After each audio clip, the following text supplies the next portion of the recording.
Hi, we're back at Cooper's Ferry and I'm over here in Area B, and you can see behind me there's a lot of really irregular shapes and sort of unusual digging styles, it appears, but we have a reason for doing this.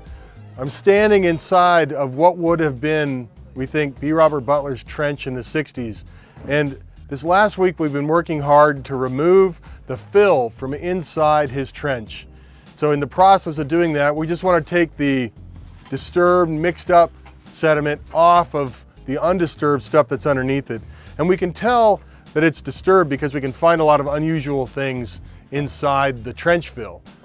We've been finding cans and bottles and pieces of plastic wrappers and pudding cups and all kinds of things that basically look like the foods and drinks that the crew were having while they were working out here. And they probably threw it in to mark where the trench was, sort of the traditional backfill party as it's known in archaeology. We'll be able to get ourselves fully through Butler's Trench within this week, I think, and we'll be able to put that behind us and move on toward figuring out what was underneath his trench and the things that he was encountering so we can make the most out of all the research that's been done here already.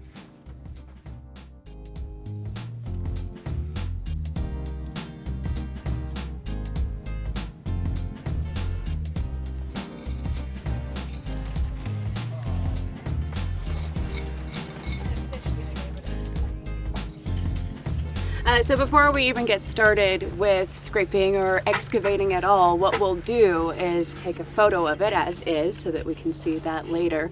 And then we'll map many points all over the feature, and that'll go into our archive system so that later we can actually rebuild like a 3D representation of what it looked like, because once we excavate it, it's gone. So we'll go really slow, and we're gonna put all of the sediment in bags and we'll take those to the lab. So we can test all the different things that we find within the feature. Like this darker sediment could be charcoal or ash of some sort. It could be radiocarbon dated, so we can have an exact date of when this fire pit was made.